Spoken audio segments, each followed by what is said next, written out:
versos de Armando Vieira Pinto, no velho fado cravo, do Alfredo Marceneiro.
Amália, muito obrigado. E em nome da RTP, os nossos agradecimentos, sejam aqueles estudos, e esperamos a última vez. Faz-nos essa promessa. Também espero. Venha menos nervosa. Eu vou-me despedir. Boa noite. Muito agradecida pela atenção. E prometo, se isto continuar, estar menos nervosa, menos preocupada. Cantar melhor. Não acredito. Um abraço muito grande e até à próxima vez, se Deus quiser. Boa noite, senhoras e senhores. Em nome da Amália Rodrigues, da RTP. Boa noite.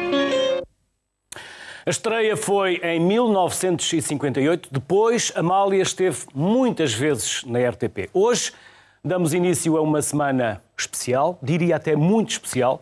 Vamos homenagear 5 personalidades portuguesas já falecidas, de grande importância e de diferentes áreas, como música, teatro ou literatura. Amália Rodrigues é a nossa primeira escolha. Nasceu em 1920 e aos 4 anos já cantava para as vizinhas. Aos 20, cantava em casas de fado. Acabaria por ser mundialmente reconhecida como a rainha do fado. Juntei para esta conversa os meus convidados Rui Vieira Neri, é musicólogo, Filipa Melo, escritora e jornalista, e Frederico Santiago, coordenador da edição integral de Amália Rodrigues. Aos 3, bem-vindos à Sociedade Civil. Antes de mais, obrigado pela disponibilidade que tiveram para estarem aqui connosco.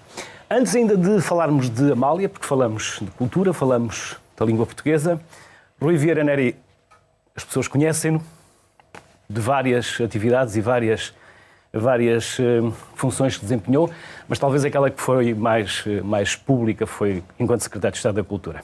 Há muitos anos. Há uns anos. Não muitos anos, quanto isso. Alguns. Mas é diretor do programa de Cultura. De Cultura. Da Fundação Gulbenkian. E língua portuguesa. Não, só cultura. Só cultura. E dentro da cultura está a língua portuguesa. Naturalmente. Preocupa-o a forma como nós estamos a falar português?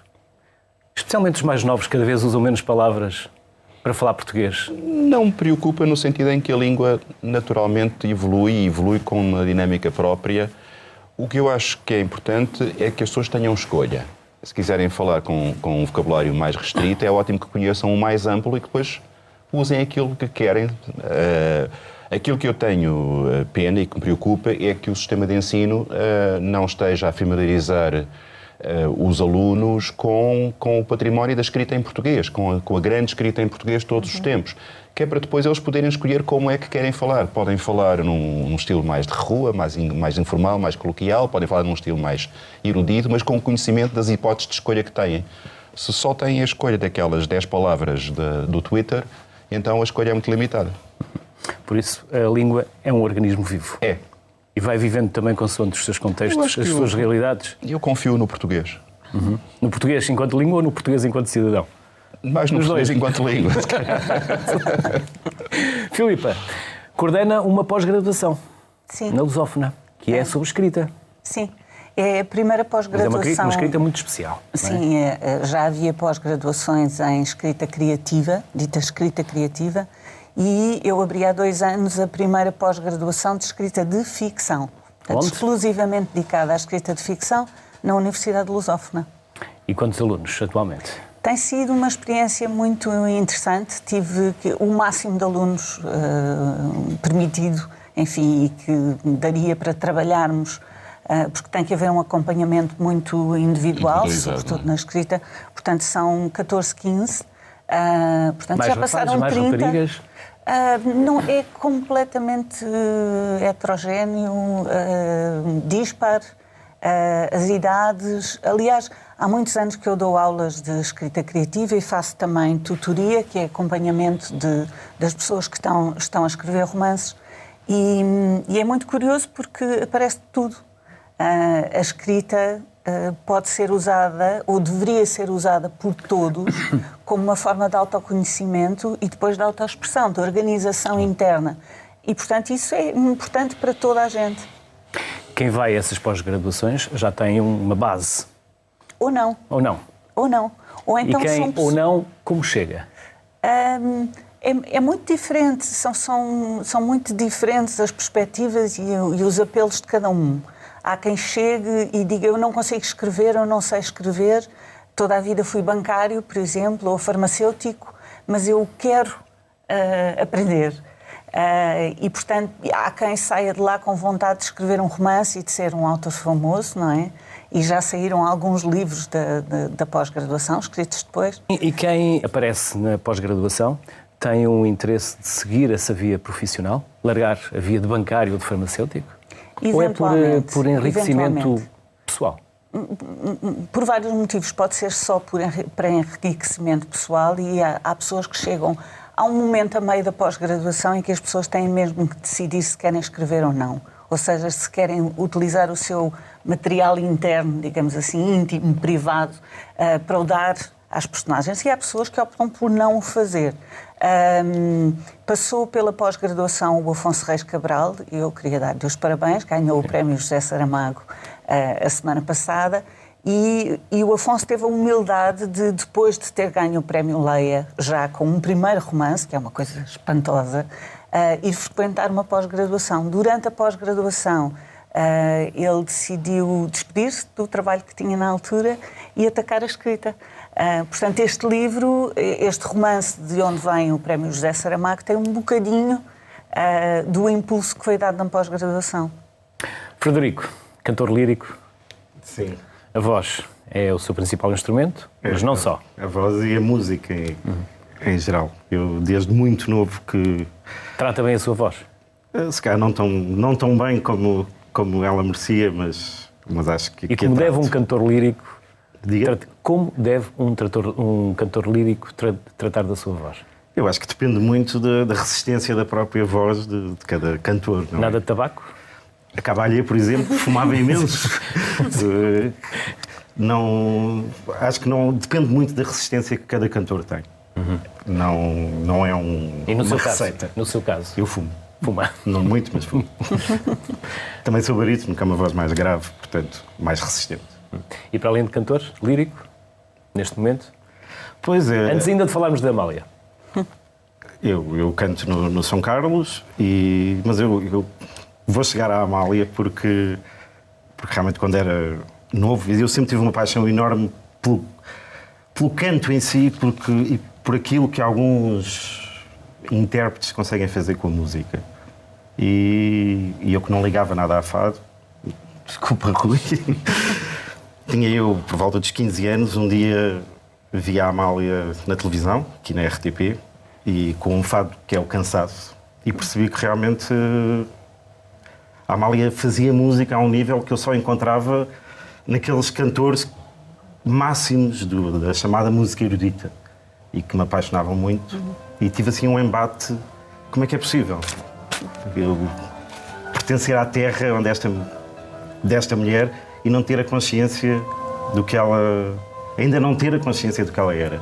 E a partir daí achei que tinha que espalhar esta espécie de fé que encontrei nessa maneira de cantar. E daí depois ter proposto fazer a edição dela e tudo isso. Já lá vamos também. Rui Vieira Neri, até onde podemos puxar a fita atrás para apanharmos a história da Amália? Aos pais, à avó, ainda o seu tempo de bordadeira, a fama, onde podemos iniciar esta história? Isso é sempre um problema dos historiadores. A gente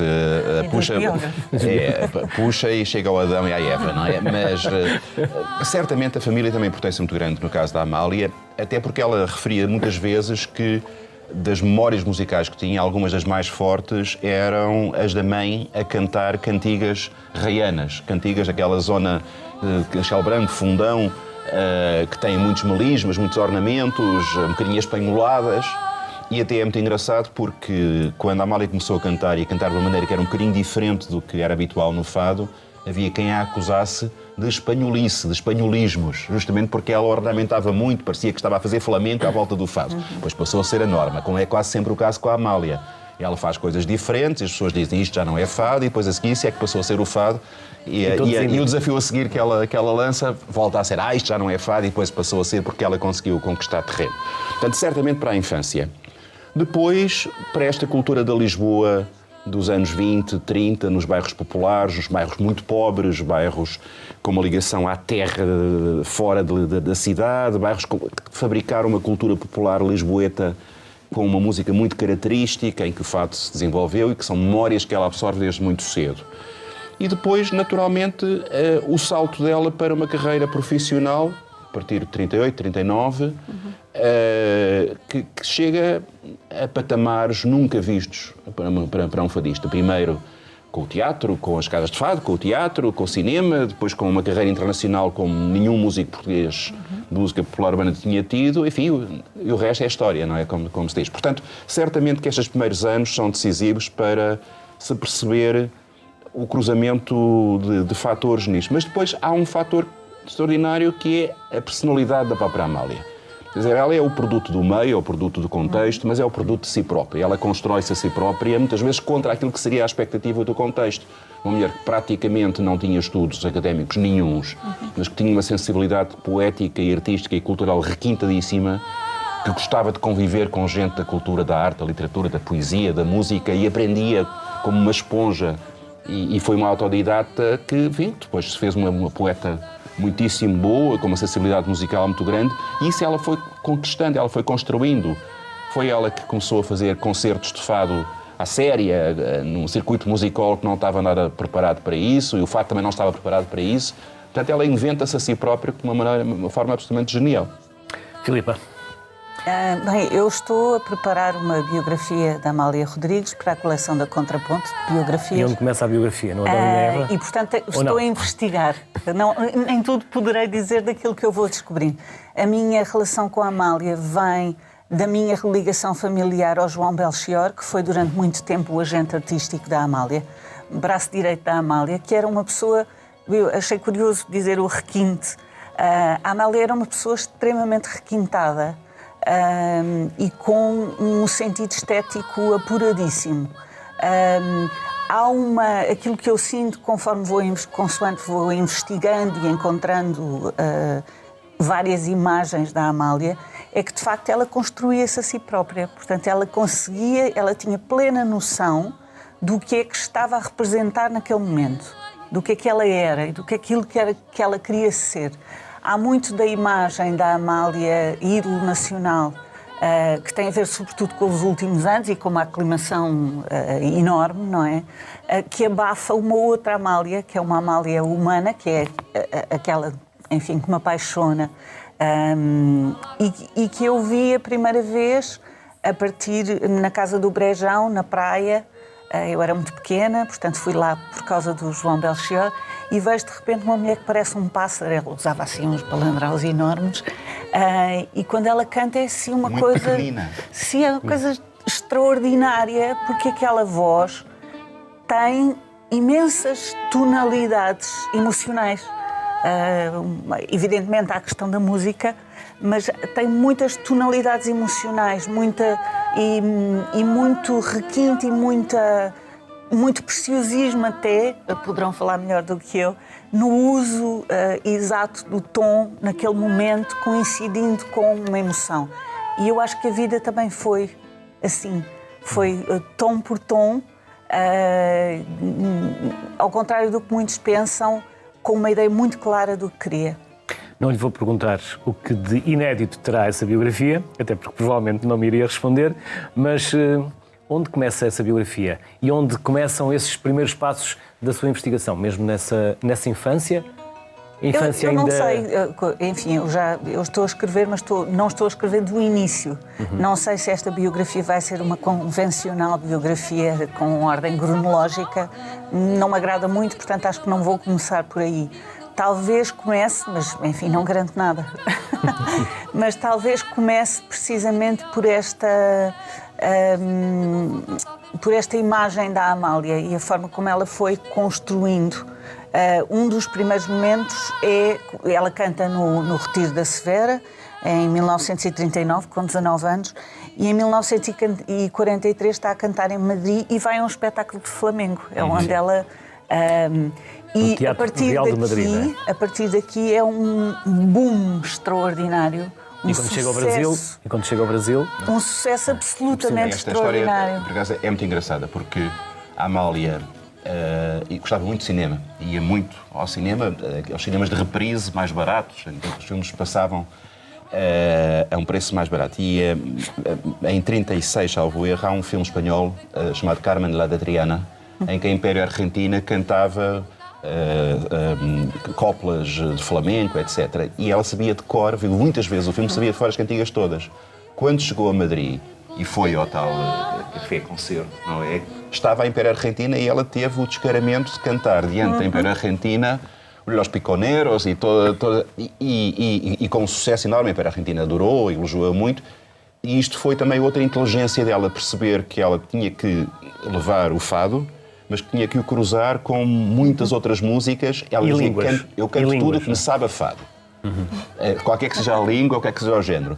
E a Espanha foi logo o teste. A partir daí, sempre que chegava a um país com algum tempo, começava a cantar sambas no Brasil, rancheiras no México, canções de Hollywood nos Estados Unidos, cantigas parisienses em França, e por aí fora. Acho que não cantou nenhuma canção japonesa, que tanto quanto eu sei, mas deve ter sido a grande exceção. O mandarim. Embora o Japão tenha sido um auge total na carreira, onde gravou o primeiro DVD. Adoravam a Amália. Uma coisa extraordinária. Aquele genérico para uma novela japonesa ela gravou.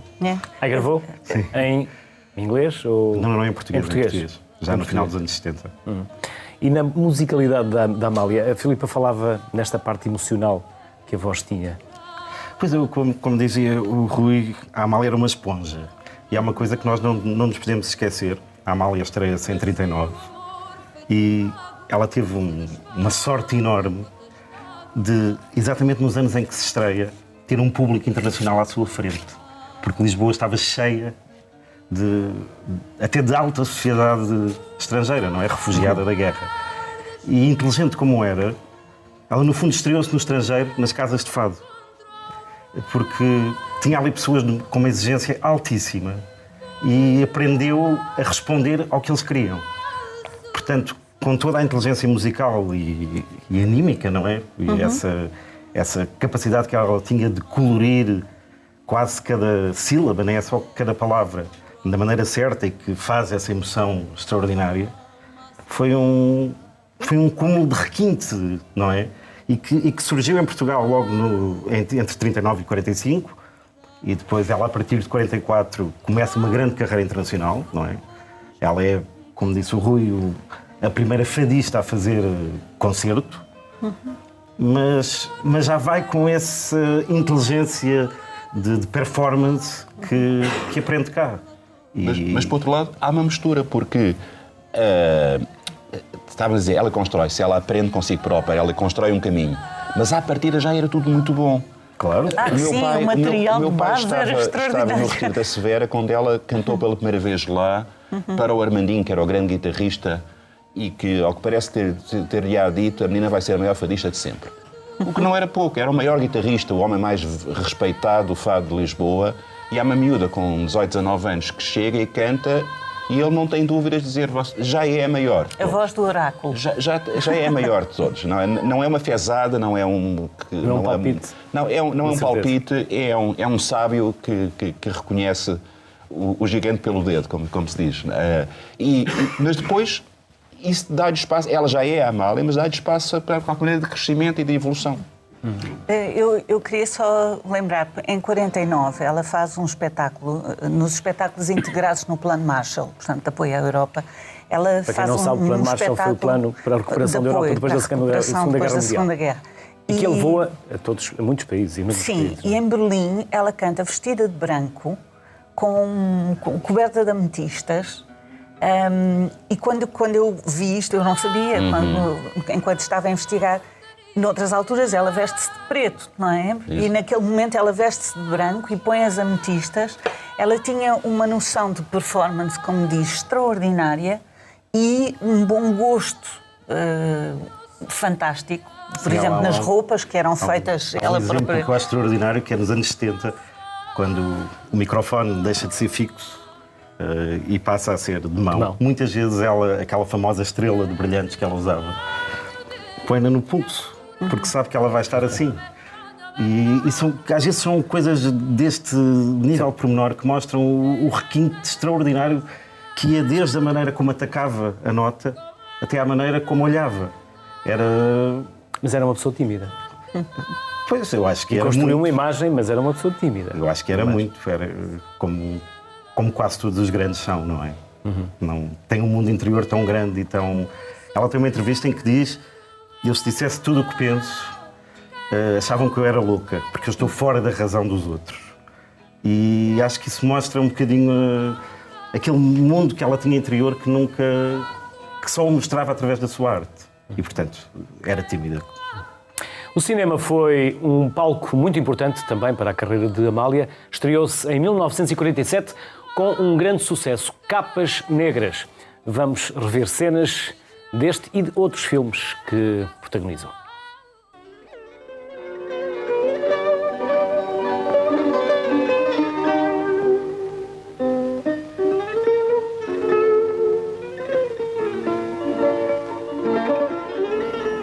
Este foi um gesto que sempre acompanhou Amália. Por isso é natural, mesmo num papel que, apesar de ser ficcionado, tinha muito de autobiográfico. Fado, história de uma cantadeira, marcou o encontro com o galã dos anos 40, Virgílio Teixeira. Nós tivemos aí uns 15 dias de trabalho em que estávamos com uma certa suspeita um do outro. A Amália era conhecida, era vedeta, não é? Eu tinha já trabalhado em Inglaterra, em Espanha, de maneira que a gente estava assim, como será este sujeito? Como será este sujeito? Deve ser. Mas depois destes 15 dias foi uma amizade que durou 50 anos.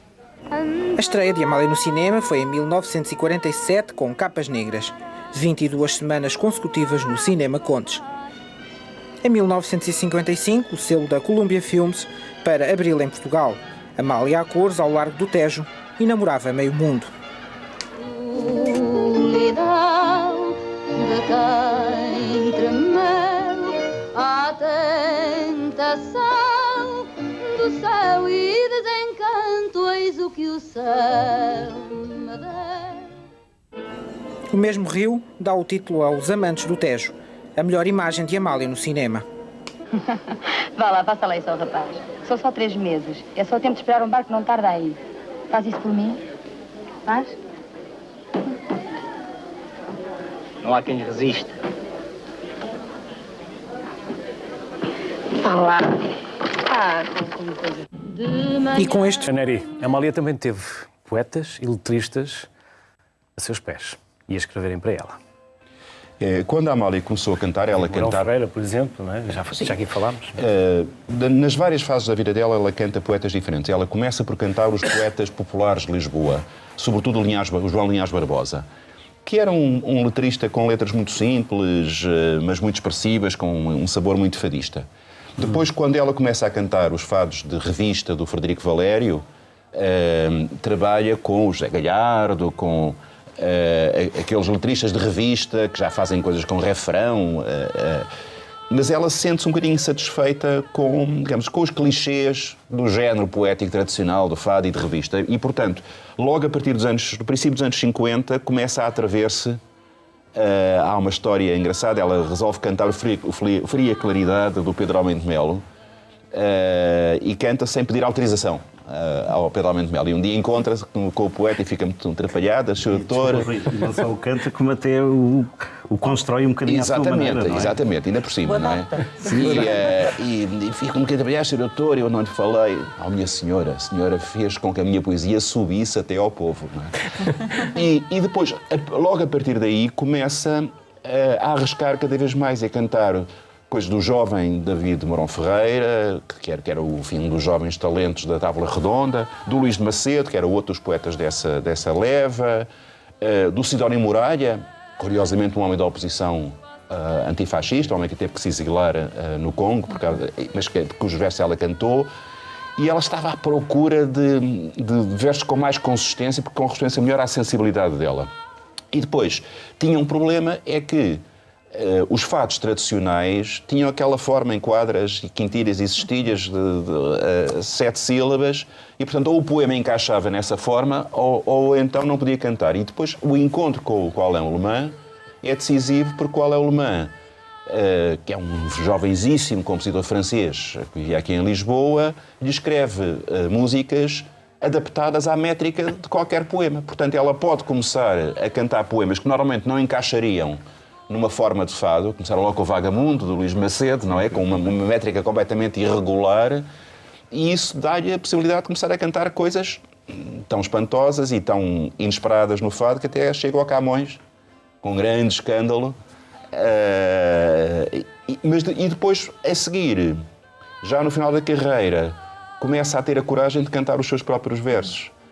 Porque, no fundo, um momento muito decisivo. É um momento muito decisivo. Ela tinha medo. Que é quando a rejeitam, não é? No fundo, quando fazem a associação com o Estado Novo. Já estamos ali a falar na década de 70, não é? Isso. Sim. Finais de 70, já nos anos 70.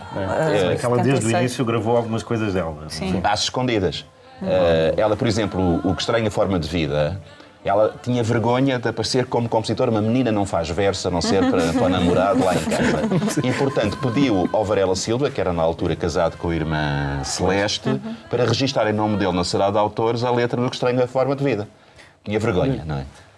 E depois gravava assim um bocadinho na clandestinidade e depois assumiu e resolveu começar a cantar os versos dela. E até fazendo o seguinte, pedindo aos 2 guitarristas mais próximos dela, ao Fontes Rocha e ao Carlos Gonçalves, que fizessem as músicas para as letras que ela tinha escrito. Daí sai a lágrima, e sai o grito, e sai uma quantidade de coisas lindíssimas que são o repertório final da Amália, que é muitíssimo bom. Filipe Melo falou no Estado Novo. O Estado Novo usou Amália? Quer dizer, eu não acho que o Estado Novo usava os símbolos, como usou o Eusébio, não é? O Estado Novo usou tudo, usou o país, não é? E usou uma mentalidade que foi construída e na qual o fado estava integrado, enfim. Para alguns, não para todos. Eu acho que a Amália é muito superior a isso e que, enfim, é um dos episódios. Mas este episódio, quando ela se sente desprezada, e mesmo que fosse por alguns, como ela era muitíssimo insegura, era uma coisa muito difícil para ela. Porque a conotaram com o Estado Novo. Porque a conotaram com o Estado Novo. Ela dizia, eu estive com o Salazar uma vez e não lhe achei muita piada, não é? Não aceitava isso, não é? E é nesse momento, é um dos momentos decisivos. Uma biografia poderia começar por aí. Pois. Porque é um momento em que ela... de rejeição, não é? De rejeição e, curiosamente, porque ela tem um equilíbrio, um jogo difícil de entender entre uma enorme autoestima e autoconfiança e depois uma enorme baixa estima. Portanto, e toda a vida vai ser assim. Ela, quando em 61 está no auge da carreira e decide casar-se, não é? Com um engenheiro que está radicado no Brasil. O primeiro casamento. O segundo casamento com o César Seabra. E anuncia, ela está no auge da carreira e anuncia, diz, eu nunca mais vou cantar. E durante um ano é doméstica, não é? Vê-se como doméstica. Agora, vejamos este episódio, a curiosidade de pôr este episódio ao lado de uma Amália em 75, 74, 75, sim, que diz: as pessoas desprezam-me, mas eu tenho a minha forma também de dizer as coisas. E assumo os seus poemas e canto os seus poemas. São dois momentos completamente distintos. Não nos esqueçamos, ela foi acusada de ser agente da PIDE. Sim.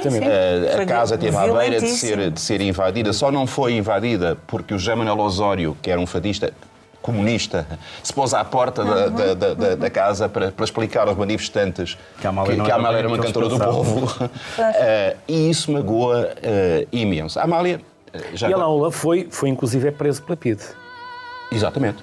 Foi preso pela PIDE. O Alain. Exatamente. O Alain era maoísta. O Alain foi daqueles primeiros grupos maoístas que romperam com o Partido Comunista tradicional, em meados dos anos 60, chegou a ser posto na fronteira pela PIDE, e tinha quantidade de amigos de todas as orientações políticas que paravam naquela casa e que era um espaço de diálogo aberto. Sejamos claros, a Amália era uma mulher conservadora. E porquê é que não havia de ser conservadora? Quer dizer, ela não fez nada com... Artisticamente não foi muito. Não foi propagandista. E não foi propagandista. Não fez propaganda do regime, não colaborou com nenhum aspecto repressivo do regime, fez a sua arte e na sua arte desbravou fronteiras. Maior embaixadora? Além de embaixadora, foi uma mulher que se atreveu a pôr em causa quase todas as rotinas e todos os clichês do seu género. Muito revolucionário. Cantou poetas que eram manifestamente da oposição, da mesma maneira que cantou outros poetas que eram da situação, e, portanto, a Amália não teria que ser panfletária, não teria que cantar coisas a rimar coração com revolução para ser uma mulher efetivamente progressista. Além de uma coisa muito importante, que cada vez mais se sabe, que é o facto, como era uma mulher muito generosa, por exemplo, em numerosas situações, ela dava dinheiro a famílias de presos políticos, não por solidariedade política com a causa deles, mas porque lhe parecia uma situação horrível, uma família que de repente porque sempre a família estava presa. Sempre foi generosa. E o próprio Partido Comunista na clandestinidade. É verdade? Ou é apenas... Não, é o Partido Comunista neste sentido de dar dinheiro para aqueles comitês que angariavam dinheiro para apoiar as famílias de presos políticos. Não para atividades políticas, mas para apoiar as como ajudava o outro.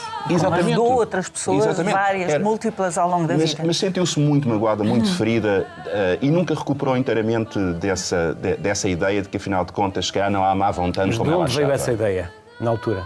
Quem lançou essa ideia da Amália ao serviço do regime? Vinha um pouco de uma espécie de hostilidade acumulada ao fado em geral. O fado era suposto ser um dos 3 Fs do fascismo, juntamente com Fátima e com o futebol, não é?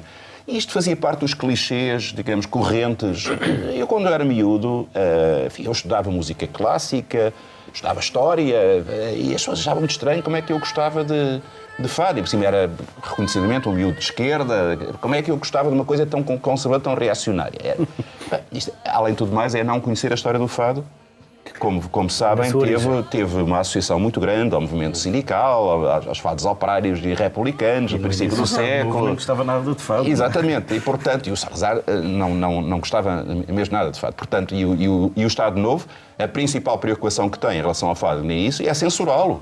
É garantir que não cantam letras subversivas e imorais e pôr a polícia e obrigar a ter a autorização prévia para as letras se cantarem e obrigar a licença profissional para cantar. Portanto, não é nada evidente que fosse uma aliança perfeita entre o regime e o fado. Portanto, mas isso era um clichê que estava a acumular e, portanto, quando tudo explode e há uma rejeição, digamos, de fundo, de tudo que estava associado, real ou imaginariamente, ao antigo regime... É um símbolo. Pagou a fatura. E não havia redes sociais. Seria se houvesse redes sociais. Absolutamente. Frederico, há uns anos mergulhado em Amália.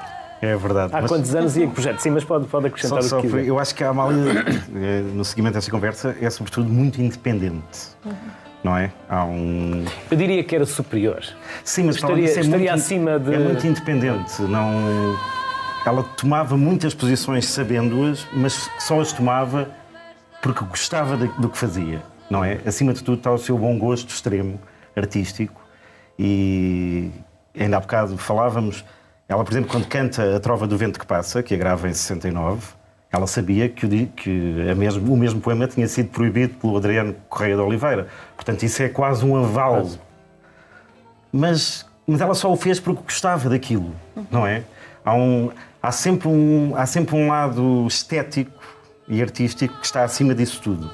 E acho que é essa independência que a torna estar presente em pessoas tão diferentes, não é?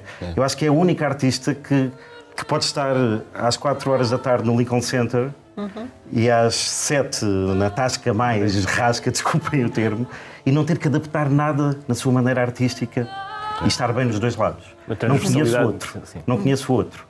E isso faz com que ela seja tão amada por tantos géneros de pessoas que todos reivindicam. Não, ela gostava era disto, ela gostava era daquilo, ela era fascista, afinal ela ajudava os comunistas e, portanto, também era nossa.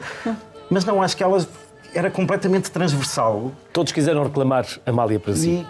Porque Amália era de todos. Mas estava de uma maneira verdadeira em todos os momentos, ao mesmo tempo. E isso é extraordinário, não é?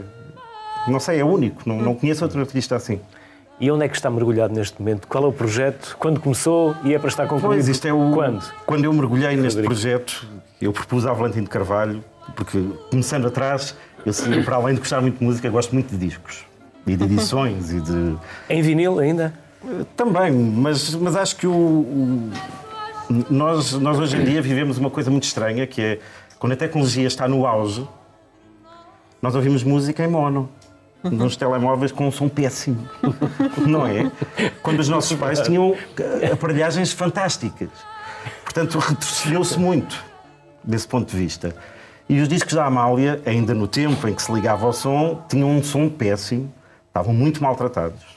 A Amália foi sempre tratada do ponto de vista discográfico. Não estou a falar das edições originais em vinil, estou a falar depois das reedições em CD, de uma maneira que eu acho que não estavam ao nível do que ela é como cantora, porque ela está sempre nesta coisa entre o erudito e o popular, que faz com que ela tenha que ser ouvida como um cantor erudito. E atenção, estou a fazer estas fronteiras que se calhar não são tão...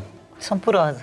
Pois, são porosas, mas quer dizer, mas são e não são, porque o cuidado que a Amália tem a cantar, a dizer as palavras, a dizer, é erudita. Ponto final, ela consegue pôr pessoas eruditas a ouvir o cochicho. E com interesse pelas cores que está a dar às palavras, não é? Portanto... Desculpe, Luís, porque tecnicamente... Mas não é só tecnicamente... Tem um nível... E não só, quase incompreensível. Culturalmente, é sobretudo, quer dizer, o que ela procura no som, e nunca descurando o som, é erudito. Deixa-me só fazer uma observação. Nós sabemos, na realidade, muito pouco sobre a Amália, porque nos convencemos que sabemos tudo, porque ela esteve presente na nossa vida desde sempre. Mas, por exemplo, para a parte da biografia, dependemos quase exclusivamente das entrevistas, ou da biografia em entrevista que ela deu ao Vítor Pavão dos Santos, já tarde na sua vida, que é uma obra fundamental e o trabalho extraordinário do Vítor, mas que é a versão de alguém que olha para trás no fim da sua vida e que conta como lhe parece naquele momento que foi a sua vida. Portanto, faz imensa falta voltar atrás, ir aos documentos, ir às fontes. E conhecemos muito pouco daquilo que é o legado fonográfico de facto da Amália. É isto que o Frederico está a fazer, que é extraordinário. Que é ir ver as bobines todas das gravações, as múltiplas versões alternativas para um mesmo fado, o que é que se fez em cada sessão de gravação. Isto que hoje em dia é corrente para qualquer grande nome da estatura da Amália, está agora a começar a ser feito e nós devemos isto ao Frederico e nunca lhe poderemos agradecer o suficiente este trabalho extraordinário que ele está a fazer. Trabalho que já começou há 4, 5 anos? Eu comecei, o primeiro trabalho que eu fiz com a Amália foi uma reedição do Conquevoz com o David Ferreira. Mas esta integral começou em 2014 e estaria previsto estar terminada em 2020, que seria o centenário da Amália, mas apareceu tanta coisa que eu não imaginava. Ainda há pouco tempo descobri que a Amália afinal gravou Gil Vicente, por exemplo, que era... não sonhava, com música de Balaão Ullmann. E portanto, há tanto material e depois nas rádios estrangeiras e é tudo tão bom que essa integral vai prolongar-se por muito tempo. Quantas horas dedica por semana a Amália? Não sei, acho que é a vida inteira e muitas vezes estou noutras coisas e estou a pensar no que aquilo ficava bem ali. Respira a Amália. 24 horas por dia. E, quer dizer, respiro a Amália como respiro outros músicos. Eu adoro a Amália como adoro o Fischer Discal, a Callas, cantores que eu acho que mostram que realmente o ser humano, neste caso no canto, pode ser Deus. E ela dizia foi Deus, mas eu acho que foi ela. Amália Rodrigues celebrou os 50 anos de carreira no Coliseu dos Recreios, em 1990. Fernando Peça entrevistou-a depois do espetáculo. Vamos recordar. Amália, como é que se sente agora depois da consagração de segunda-feira? Eu sinto-me felicíssima. Quer dizer, estou mesmo andando no ar, toda contente, lembro, quer dizer, vejo fotografias, de todo lado, nos jornais, estou toda contente, é bastante importante. Mas sente-se mais feliz do que se sentia naquele dia em que você, no outro dia, me dizia que descobriu que toda a gente gostava de ouvir cantar? Toda a gente não, aquela gente que estava na sala. Bem, mas isso eu, nesse dia, evidentemente, era a primeira vez, foi a primeira sensação que eu tive de palmas, que é uma coisa muito estranha, porque é só você que as tem de vez em quando sabe que sabe muito bem às pessoas. E, é claro, e hoje estou mais feliz do que nessa altura, evidentemente, mas aquele passo foi o primeiro para me acontecer isto agora. Quero aproveitar, dirigindo qualquer palavra aos seus admiradores.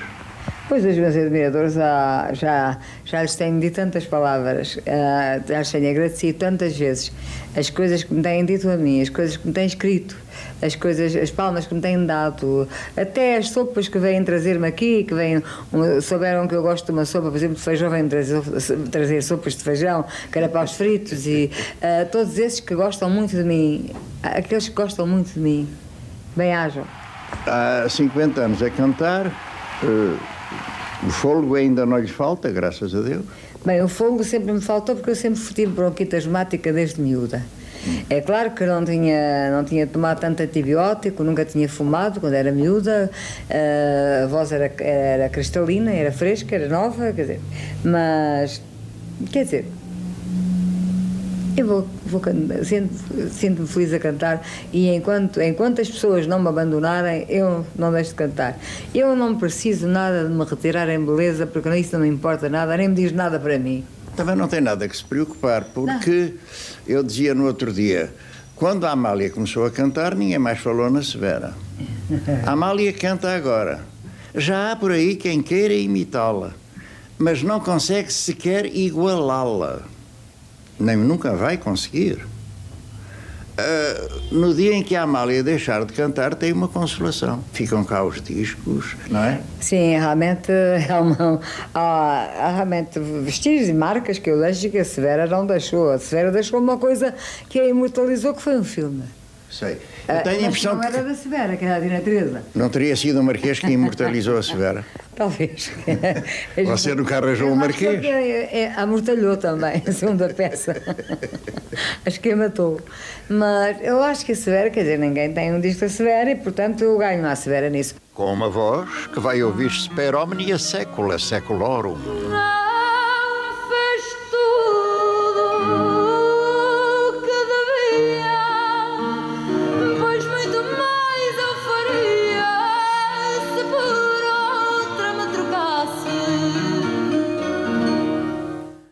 Rui Vieira Neri, há um fado triste e um fado alegre.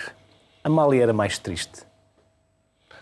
Ou não necessariamente, não devemos dividir o fado? Não, primeiro não acho que se deva dividir, tão... porque o fado cobre a gama toda das emoções humanas, como todas as formas realmente sólidas de arte.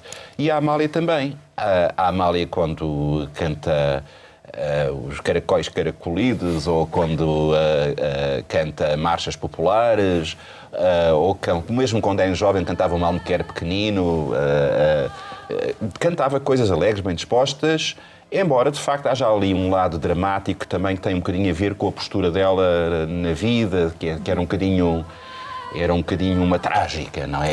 Com a sua fé também. Isso, e portanto há ali um lado sombrio que eu acho que lhe dava uma profundidade muito especial quando cantava coisas dramáticas. Mas tinha um senso de humor enorme, gostava imenso de dançar, gostava imenso de dizer graças e, portanto, quando resolve ser engraçada a cantar, é mais ligeira e mais leve do que qualquer outra que nós possamos pensar. Agora, nós pensamos na Amália e imediatamente vem-nos à cabeça a gaivota, fado português, ou um fado menor que ela cantava como ninguém, não é? Os Teus Olhos São Dois Sírios, por exemplo.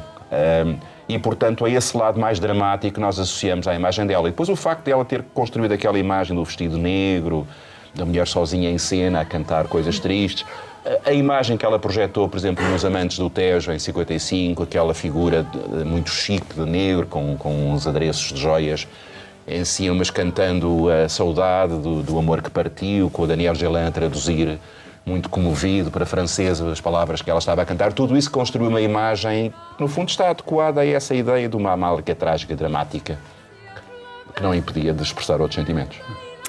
Filipe Melo, Amália fez furor nos Estados Unidos. Sim. Quiseram que ela ficasse lá mais tempo. Sim, eu acho que quiseram que ela ficasse mais tempo em todo o lado. Em Israel, em Paris, em todo o lado. Eu queria, se voltar atrás, só para dizer que é um prazer enorme conhecer, já nos conhecíamos, mas conhecer o Frederico, porque o que o Frederico está a fazer é precisamente aquilo que eu estou a tentar fazer estão os dois a recuperar no material património, biográfico. Estão os dois a recuperar património do país. E eu acredito, é evidente, existe e é incontornável o livro da recolha que o Vítor Pavão dos Santos fez das próprias palavras da Amália, mas são palavras truncadas por si mesma, não é? Portanto, são, quando muito, uma autobiografia mais ou menos encenada. Há um ano que eu estou a fazer uma investigação muito, muito profunda. Há imensa documentação. E há muita documentação no estrangeiro, o que é curioso. E que já me obrigou, inclusivamente, a viajar. Centros de imprensa... Porque ela passou muitos meses em muitos sítios. Nós temos ideia que a Amália esteve muito em Portugal. Não, durante uma fase imensa, ela passava meses e meses e meses fora. Passou meses no México, passou meses em Nova Iorque, tocou no alguns Campo, sítios ia por semanas e acabava por ficar meses, não é? Sim. Só interrompendo, eu preparei uma edição há uns tempos que saiu, que se chama Amália em Itália, e para o booklet tentei fazer uma cronologia das atuações da Amália lá, que ficou incompleta, como é óbvio, mas é impressionante, ela tem anos em que dava mais de 40 concertos por ano. Nós não temos, ela não ia um dia e voltava depois passado 2 anos. Era uma presença constante. É uma coisa impressionante, como ela, em alguns países, foi tida quase como um artista nacional. E há coisas muito curiosas que ela diz no estrangeiro e que não diz em Portugal. Isso, por exemplo, tem sido um prazer enorme, uma parte da investigação que me tem dado um prazer enorme, que é acompanhar a Amália nas suas viagens, no seu percurso, não é? Talvez tivesse mais livre, é evidente, não, as críticas que surgissem cá, não é? Não sei, em momentos diferentes. A Amália é muito diferente em muitos momentos. Sim. É múltipla, é múltiplice. É muito complexa, que é sempre muito diferente. Complexa. Mas evidente que eu ia contactar o Frederico porque precisamente aquilo que eu gostava, e há pouco falávamos ainda bem que vos juntámos. Sim, iríamos juntar-nos de qualquer modo, eu iria contactá-lo, é evidente.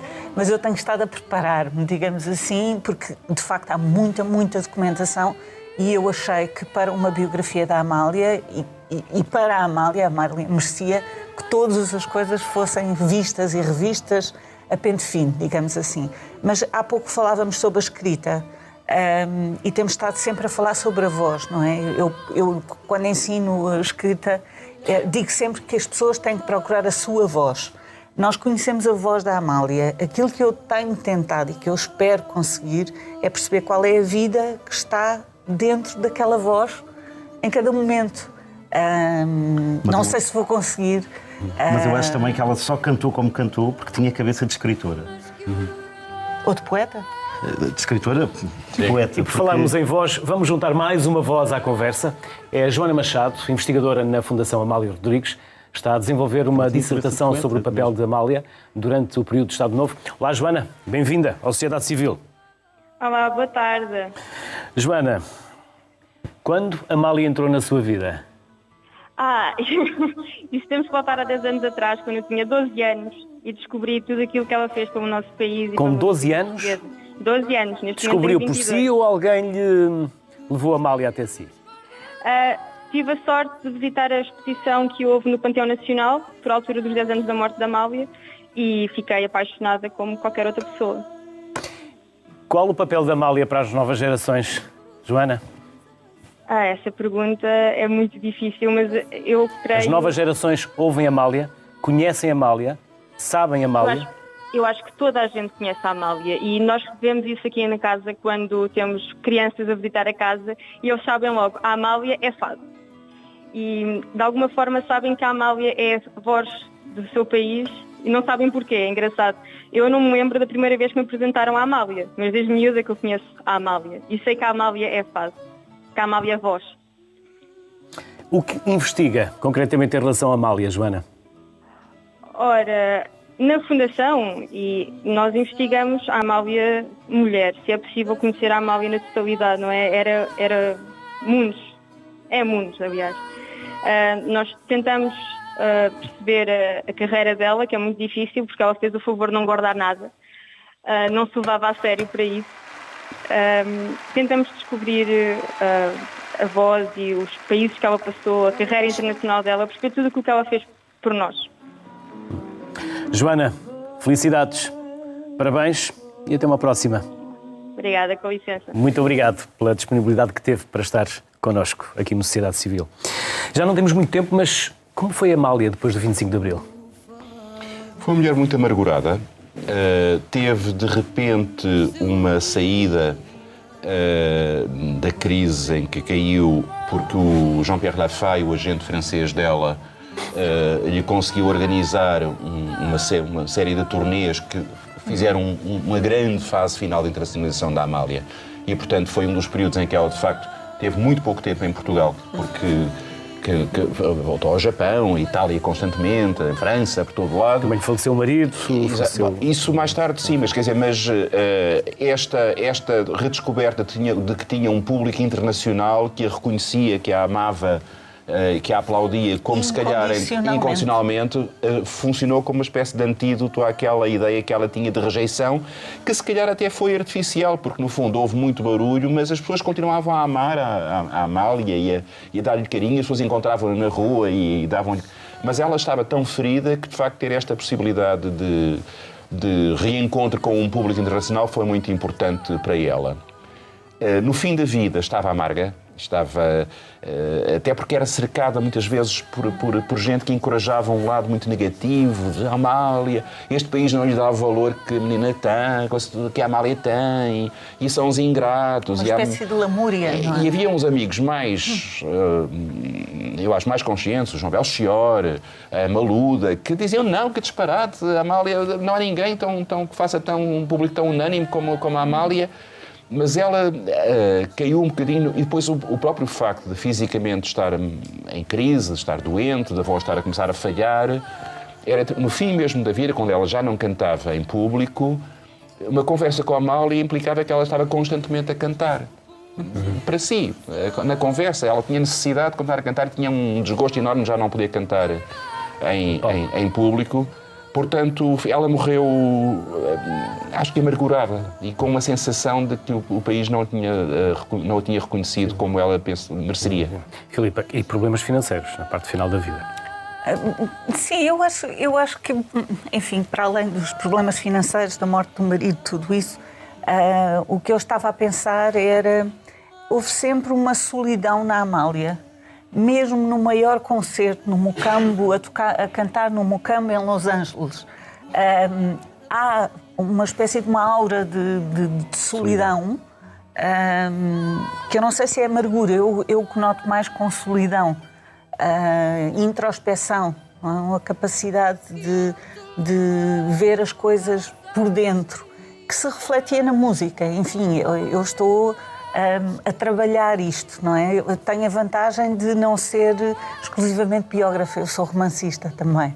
E, portanto, acho que esta coleção de biografias explora também isso, uma sensibilidade que possa chegar enquanto posso mostrar estes livros que tem, enquanto vai falando, sim, diga. Uma sensibilidade que possa chegar à sensibilidade da Amália. Como o Frederico deve encontrá-la também nas gravações e em vários momentos. Claro. E... Eu acho que a nossa colaboração vai ser preciosa. Sim, espero que sim. Estes livros estão à venda? Estão à venda, sim. Tem o Dicionário Sentimental do Adultério, que saiu há pouco tempo. Este é o meu corpo. O meu romance, sim. Frederico, quando a sua obra, que é a obra da Amália, verá a luz do dia? A obra é dela. A sua obra, que é a obra da Amália, mas quando verá a luz do dia? Quando poderemos Pois, deliciar-nos com... Portanto, isto desde 2014 está a ser editado por tomos, porque é um legado de tal maneira... Quando estará concluído? Diversificado que eu acho que não justificaria um caixote com todas as gravações dela, porque são coisas tão diferentes. E há muito ainda por Há ouvir? muito. Eu acho que nem sei se é um terço estou. Porque o que apareceu é tanto e tão bom que pronto, foi uma surpresa enorme e há coisas que eu sei que ainda vão aparecer, não é? Que nem suspeitamos que existam. Se nós conseguíssemos ter, pelo menos, a discografia oficial toda reeditada, com o cuidado com que o Frederico tem feito, volume a volume, e com takes alternativos e com coisas complementares, já seria um monumento importantíssimo. Mas depois ainda sobra. Sim. Mas mesmo dentro dessa discografia oficial, por exemplo, os anos 80, aos quais eu ainda não cheguei, há discos inteiros que não foram editados, não é? No final dos anos 70, ela, por exemplo, gravou um disco com aquelas melodias de sempre, dos filmes portugueses. Quer dizer, há imensa coisa que nós nem suspeitávamos que ela tinha feito e que estão lá. E dos quais há takes alternativos, e no caso da Amália, cada take é uma criação, porque ela não se repetia. Não é? Sim. E não se repetia 1 minuto depois. É impressionante isso. Não é uma coisa que ela 10 anos revisite de maneira diferente. Não, no momento seguinte faz uma versão completamente diferente. Eu não digo que seja uma espécie de improvisação à jazz, mas há muito de improvisação no canto dela. E assim passámos 60 minutos com a Amália. Estaria tentado a tirar 3 ideias de cada uma das vossas intervenções. Como dizia o Rui Vieira Neri, Amália, há tanto para descobrir sobre a Amália. Como dizia a Filipa Melo, Amália múltipla e complexa. E como dizia agora o Frederico, Amália que nunca se repetiu e que cantou foi Deus e na verdade foi Amália. Por isso, bem-ajam aos três a vossa presença. Hoje falámos de Amália. Fique bem. Boa tarde.